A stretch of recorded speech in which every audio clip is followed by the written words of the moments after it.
Hi guys, it's MGS Warrior 2 and I have another Pokemon Online battle for you today. So I lead off with my Tyranitar and he leads off with his Fortress. I go for the Fire Blast. I want to take this thing out as quickly as possible, but it has the Sturdy as I expected. So he hangs on with 1%. He Earthquaked me. That did quite a chunk to my Tyranitar who's weak against ground, but I finish it with a Crunch since it's low in health. So here comes his Landorus. I'm not sure if it's Scarfed. I think it is. So I go for a Gliscor to be immune to the Earthquake, so I'm feeling pretty safe to stay in and get a sub, but I was surprised that it was actually a Life Orb Landorus, not a Scarf Landorus, so that cost me my Gliscor. So I send out my Scarf Landorus to Hidden Power Ice this Landorus, and I took him by surprise and took him out. He sends in his Scizor, so I send in my Magnezone to try to trap him in case he goes for a Bullet Punch, but he went for the U-turn, and he U-turned out into Tyranitar. So I don't like this matchup at all, so I switch out into my Gastrodon. And this Tyranitar went for the substitute, so I'm kind of puzzled at this substitute. I don't know what it's going to do, but it tightened its focus, so it's bad because it's a sub-punching Tyranitar, and that's going to do a whole lot of damage to my Gastrodon because it's weak in defense. So, predicting another substitute, I went for the Earthquake to break his sub. So that was a great prediction on my part. So next, he recalls his Tyranitar goes out into Salamence, predicting my Earthquake, which was a good play for him. And right here, I decide maybe I can stay in, hoping he misses a Draco Meteor, but he doesn't, because I wanted to go for the Ice Beam if I lived it, but Salamence did hit it, and that knocked out my Gastrodon. So I send out my Scarf Landorus to try to revenge kill, but I didn't want to go for HP Ice, predicting the Scizor, so instead I went for the Stone Edge, and that did quite a chunk to Scizor. So I send out my Cofagrigus as he goes for Bullet Punch. It doesn't do a whole lot, but it transforms Scizor's ability into Mummy. So that's good on a Technician Scizor to weaken that Bullet Punch. He goes out into his Salamence as I Will-O-Wisp the incoming Salamence. Even though it's special, I think it might be mixed, so it could be good to burn it.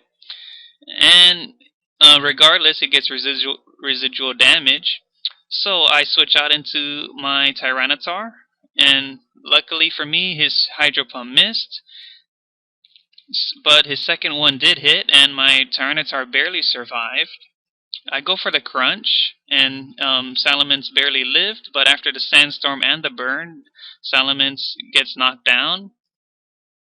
Now here comes his Scizor. I'm just going to switch out into my Magnezone as he Bullet Punches, which is great for me because Magnet Pull allows me to trap his Scizor. So I take this time to set up a sub after his next Bullet Punch, so that I can hide safely behind a sub, and as he tries to knock out my sub with another Bullet Punch is not going to be enough, I take it out with a Hidden Power Fire. So that's good, I'm behind a sub, and he has 2 Pokemon left, but he sends out the special defensive wall, Blissey, which is the god of all special defense walls. I get a Charge Beam crit and a special attack raise, which is excellent. Blissey sets up a Stealth Rock.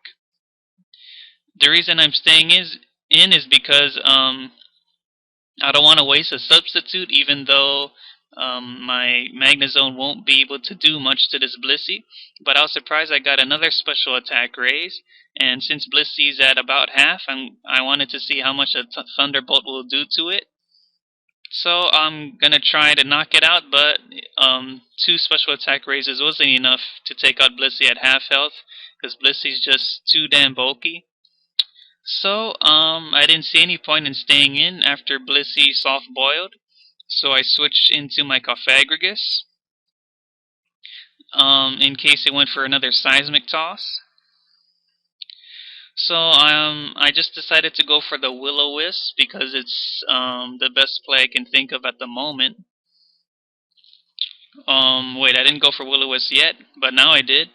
So, I was able to be immune to Blissey's Seismic Toss, and finally burned it.